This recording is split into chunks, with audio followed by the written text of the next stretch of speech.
The first time I watched Jonny Quest, I was completely spellbound. I still vividly remember that feeling, my heart racing, unconsciously leaning closer to the screen every time Jonny and the gang plunged into danger. To me back then, Jonny Quest was a true adventure, a journey to strange lands where science fiction and peril merged in terrifying ways. Years later, when I returned to look closer, I realized the truth behind the scenes was even stranger than fiction. Those explosions on screen weren't just for show, they were crafted from real models, precisely calculated to be destroyed in a single take. And what about the military designs that once prompted the FBI to pay a visit? It turns out they were distilled from public scientific journals, yet they were so realistic they left the adults of that era deeply unsettled. Today, we're peeling back the curtain once again on the strangest, darkest mysteries from the Jonny Quest archives. Let's get started. 1. Unfiltered Danger, animation or action thriller. Released in 1964, Jonny Quest appeared in a familiar landscape of American animation. Talking animals, harmless chases, and conflicts always resolved with a laugh. Then Jonny Quest arrived and did everything differently. The show didn't stop at fun thrills. Jonny was sometimes taken hostage, race Bannon frequently faced real hand-to-hand combat, and villains were defeated right in front of the audience. What's remarkable is that all these images were broadcast openly by the American Broadcasting Company in 1964 during family primetime. Back then, the concept of age ratings barely existed, and Jonny Quest was viewed as an adventure series, not a shocking program. What about you? Is there a specific scene in Jonny Quest? 2. The FBI and the too realistic designs. Do you still remember the moment when the TV screen was covered in a cold blue color and Dr. Zinn's underground base appeared as if we had just stepped into another world? For many viewers back then, those laser drawings, control panels packed with buttons, and underground spaces gave a feeling of being very real. But few people know that behind those frames is a special story. The technical designs by artist Doug Wildey were built to such a level that they even caught the attention of the FBI. According to interview materials, the FBI contacted the production team to inquire about the origins of many ideas, from metal-cutting lasers, multi-level underground bases, to surveillance and remote-controlled devices. When asked directly, Doug Wildey simply replied, "I didn't access any source materials." What he drew was the result of reasoning from science and technical logic. And what about you? When you think back to Jonny Quest, which image first comes to mind in your memory? 3. The greatest disruptive person of color in the history of American animation. Perhaps you once tried to listen carefully when Haji quietly murmured those incantations. However, Haji was never a harmless character. In reality, he is the greatest disruptor in the history of American animation. In 1964, when Jonny Quest premiered, American television was still mainly revolving around white characters, and placing an Indian origin boy in a central position was a highly risky decision. Because of that, Hanna-Barbera had to cloak Haji in the guise of magic, turning his intelligence into a form of mystical ability that was easier to swallow for the majority. But over time, the perception of Haji has changed. Many researchers point out that Haji did not appear just to serve as background. He is the emotional balancing factor. In an era when racial diversity was rarely shown, Haji brought audiences the feeling of seeing a part of the real world present in a famous adventure series. 4. The Ghost Film, hidden right in the classic opening sequence. Do you still remember the scene where the hovercraft glides confidently and then closes in on the plane right in the opening? Perhaps there was a moment you had to lean toward the screen, both curious and delighted by an image that was just too awesome. But the interesting thing is, that frame was not actually created specifically for Jonny Quest. It came from another Hanna-Barbera project called Jack Armstrong, All-American Boy, a series that has been forgotten. The production team chose to reuse them for the intro of Jonny Quest, even keeping almost the entire layout intact. The remarkable thing is that for many decades, no one noticed this. Audiences accepted that opening as a natural part of the Quest world, modern and very true to adventure. In the context of 1960s television, when the concept of image copyright or fandom did not yet exist, this method was seen as efficient and caused little controversy. 5. The Decoder Ring, The tool for brainwashing children. Do you still remember the feeling of holding Jonny Quest's decoder ring, then bending down to slip on a pair of PF Flyer shoes? Just by rotating the ring face correctly, the whole world suddenly disappeared.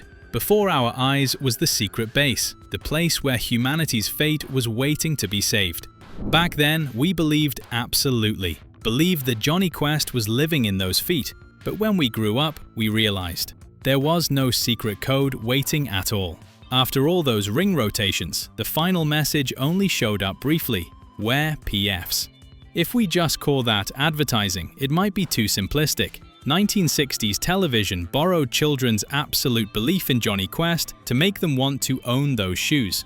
Researchers call that the early stage of emotional marketing and behavioral influence. When there were no legal barriers, studios and brands cleverly tied courage and heroic aspirations to a very specific consumer item.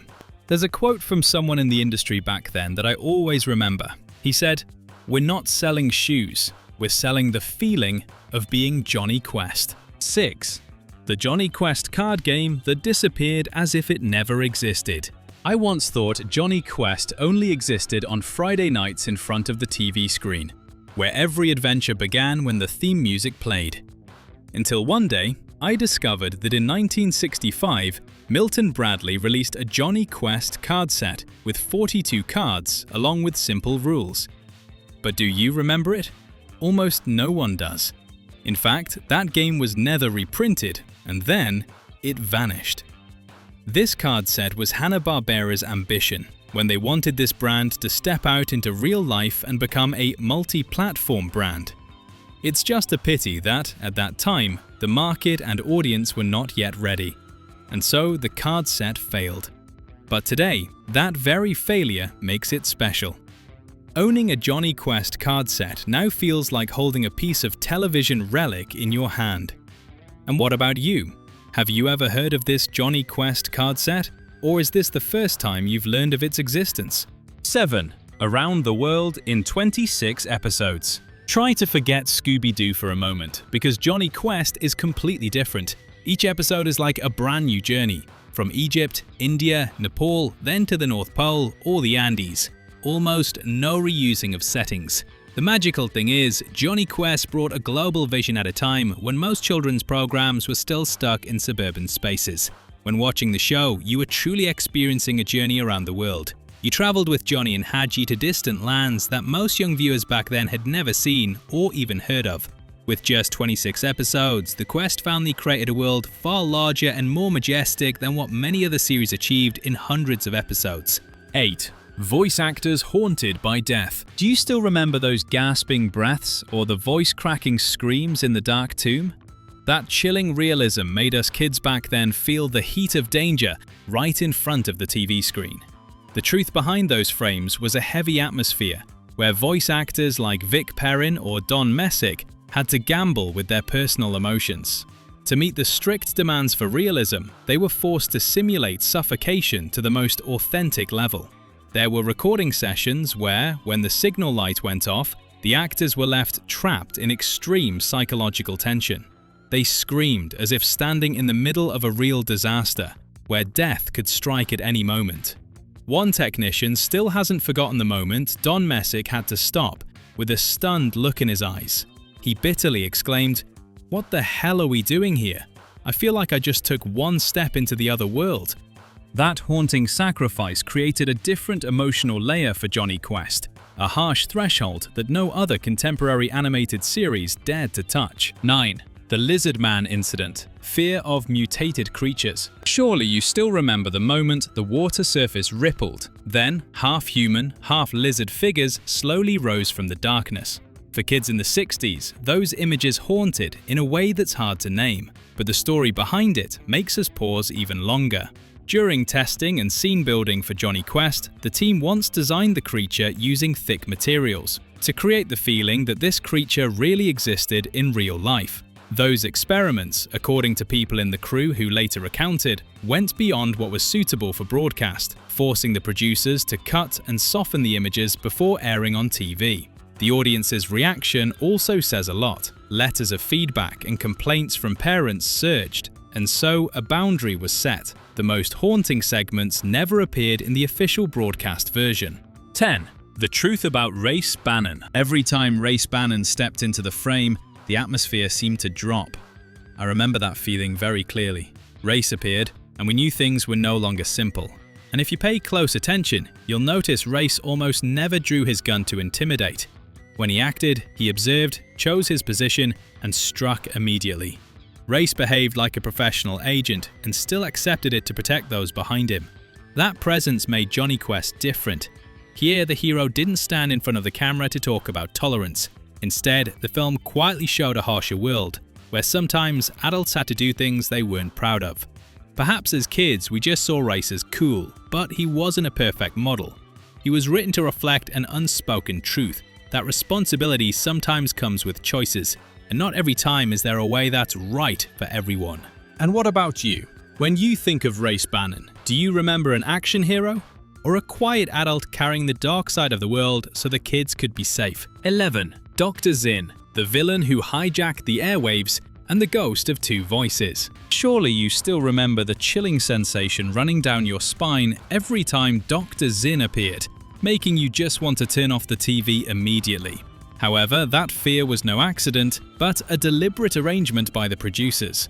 The character Zinn was voiced by Vic Perrin, the same person who was the haunting control voice in the horror series The Outer Limits.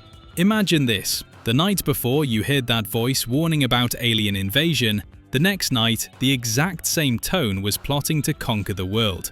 This crossover created a terrifying psychological effect, as if a single dark entity was truly taking control of your home TV. The interesting thing is, Perrin didn't use any sound effects at all. A Hanna-Barbera producer once affirmed, "Zinn doesn't need bizarre costumes or crazy slogans." Using the same voice for two cultural icons elevated Dr. Zinn beyond the framework of an ordinary animated character. 12. The Dog Bandit, the Trojan horse in the heart of Jonny Quest. Do you still remember that bulldog with black circles around his eyes like a mask? Every time Bandit waddled in, the atmosphere instantly softened. Sometimes just one confused glance from Bandit was enough to make us burst out laughing. But Bandit wasn't created just for fun. Bandit was designed to be the easiest to produce, from plastic models, lunchboxes, to stickers and stuffed toys. In a high production cost series like Jonny Quest, Bandit played an extremely important role, connecting emotionally with children and saving the economic equation for the entire project. And the result was clear. Bandit quickly became the most beloved character, while also being the top-selling merchandise of the entire series. 13. The harsh truth: when the show was too good to survive. In the 1960s, most television animated shows were made on low budgets, reusing settings and repeating movements to maximize profits. But Jonny Quest was different. The Quest family followed a completely different path. Each episode required countless, detailed, hand-drawn frames, entirely new settings, almost no reuse. That alone caused production costs to skyrocket. For Hanna-Barbera, this was a huge burden, and for the American Broadcasting Company, the financial equation became too difficult to continue. Even though the show was highly praised artistically, the network still couldn't find a way to offset the ever-growing costs. The result was that Jonny Quest stopped at 26 episodes before the project was terminated. Artists who worked at the studio later recounted that the budget pressure at the time was so heavy they had to argue over every single frame to preserve the film's sense of realism. And that very thing created Jonny Quest's position today. A short series, not dragged out over many seasons, but leaving a deep impression. 14. Inventions stolen from the future. Have you ever dreamed of wearing the Quest family's jetpack? Amid a forest of magic wands, Jonny Quest stood out as frighteningly realistic. But the shocking truth is, Doug Wildey stole the future to build that world. He regularly visited newsstands, flipping through every page of Popular Science and Popular Mechanics to find designs still in the testing phase by the US military. Every detail was so accurate that a later aeronautical engineer had to admit the astonishing technical precision in the film. Wildey borrowed what was about to happen and brought it to TV before it became reality. That's what experts call the science of 10 minutes from now. While most people were just looking for simple entertainment, Wildey wanted kids to believe all of this could completely happen. Bringing real technology into animation was a genius but highly risky move, requiring every stroke to strictly follow physical logic. And that very boldness turned Jonny Quest into a timeless monument ahead of its era. 15. Jonny Quest, the lone invader of all three television empires. Do you still remember those weekend moments when the call, Stuffman, Stuffman, do you read me, rang out? Oh my God, just hearing that was enough to know it was Jonny Quest time. And the strange thing is this, though years passed, though we changed channels, changed houses, changed entire phases of life, Jonny, race Bannon and the dog Bandit seemed to always be there. This is a very rare case in television history. This film was once broadcast on all three major networks, fierce competitors with each other.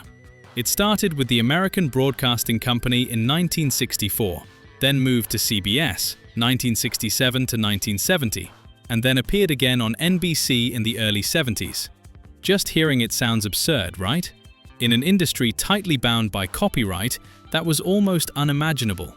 Someone once compared Jonny Quest to a band that released only one album, but that album was so good that all three major record labels wanted to own it. Just 26 episodes, no more, yet enough to hold audiences from one network to another. A former NBC program director once said a very true sentence: everyone wanted Jonny Quest. It always brought ratings, no matter how many times it had been rerun. 16. Dr. Benton Quest and the Secret of the Mid-Series. Voice swap. Surely you still remember Dr. Quest, the man who always spoke in a calm, steady voice as if every danger in life could be solved with an equation. And perhaps, like me back then, you never wondered, why did his voice sound different in a few episodes? It turns out that wasn't in the script. It was because of a very television problem. Dr. Quest had two voices. Initially, this character was voiced by John Stevenson, but the issue arose immediately. His voice was too similar to Race Bannon's. In rushed scenes, the two overlapped, and audiences had trouble telling who was speaking. Sounds trivial, right? But for Hanna-Barbera, it was a matter of life and death. And so they did something very bold. They changed Dr. Quest's voice. Don Messick stepped in. His voice was warmer, thicker, carrying the quality of a real father rather than a cold scientist. Kids back then hardly noticed, but we still watched, still believed, still held our breath with every word. But industry insiders knew exactly what was happening. Messick changed the entire emotional tone of the character. Dr. Quest was no longer just the one who knew everything, but became a true father. The production team had to review every scene, every line of dialogue, so the transition wouldn't break the emotional flow and go unnoticed by audiences. 17. Dr. Zinn, the perfect villain built from James Bond characters. When Dr. Zinn appeared, what did you feel? I remember very clearly. The atmosphere suddenly grew heavy. But what made Dr. Zinn completely different from those come-and-go villains was the sense of threat he carried. He just had to appear and kids would scream in terror. Vic Perrin, the voice actor for Dr. Zinn, possessed a voice so cold it sounded like metal scraping together, slow, even, and certain. On top of that, Dr. Zinn didn't need flashy costumes or crazy slogans to prove his power. He was built very clearly in the mold of early James Bond villains, cold, rational, and always with backup plans. Many filmmakers and critics later pointed out something very interesting. Dr. Zinn didn't feel cartoonish at all. He wasn't exaggerated, wasn't made silly for kids to laugh at. On the contrary, Zinn was steadfast, persistent, and terrifying in a very adult way. 18. Robot Spy, when the steel spider became an eternal nightmare. Perhaps even now, you still remember the cold shiver running down your spine when that black spider rolled slowly across the Quest family yard, its glowing red eyes scanning the screen as if seeing right through you. But the scary part was, it didn't lunge wildly, it just advanced steadily, like a machine that already knew the prey's fate. Whether you stood still or ran, it would appear at the right moment. In reality, that spider wasn't a monster in the usual sense. It was the earliest idea of fear of technology on children's television, where the threat was machinery carrying out orders. Jonny Quest planted in an entire generation's mind a lingering question. What will happen when technology no longer needs humans to distinguish right from wrong? 19. The adoption of Haji in Kolkata. I once held my breath when I saw Haji Singh save Johnny, then unconsciously smiled when realizing he was becoming more and more important. At first, he was just a silent companion, but the longer we watched, we felt more. Haji was not outside this family, and the truth is exactly that. In the world of Jonny Quest, Haji didn't just travel with Johnny, he was adopted by Dr. Benton Quest as a son. In 1964, the American television landscape was still full of white images. A US scientist adopting an orphaned boy from India was a very bold choice for animation at that time. What's valuable is that Jonny Quest didn't turn Haji into a background character. He didn't stand behind, he was in the family. Haji was listened to, trusted, and many times he was the one who kept the whole group standing firm against danger. Therefore, when looking back, many fans and analysts agree on one point. The decision to adopt Haji is the deepest humanistic value of the entire series. It brought children back then a very different family image, where connection didn't come from blood ties or skin color, but from love, courage, and mutual respect. And what about you? When you think of Haji, what do you remember most? 20. One season that packed an entire universe. Surely you still remember the moment your heart beat faster when Bannon shouted, "Aim at that tree, boys!" right before a giant creature suddenly charged out of the darkness. With just 26 episodes, Jonny Quest crammed in almost everything imaginable. Robot spiders, leftover Nazi pilots after the war, fake yetis, giant sea monsters, secret bases, mad experiments. While many contemporary animations kept recycling familiar motifs, the Quest family constantly changed themes, enemies, and even worlds. The most admirable thing is how the film was made. No reusing plots, no recycling settings. Every week was a completely new story, new villains, new dangers, and a new land to explore. Perhaps that's why Jonny Quest still feels so satisfying in memory. Not long, not dragged out, but every episode made viewers feel they had just experienced a complete adventure. And what about you? Among the dangers in Jonny Quest, what do you remember most? The monsters, the robots, or Bannon's tense shout right before the danger struck? Thank you for watching. If you enjoyed this video, don't forget to like, share, and subscribe so you won't miss our next videos. Leave your thoughts in the comments below. I'd love to hear from you. Let us know in the comments which movie you want us to cover in the next video. See you in the next video.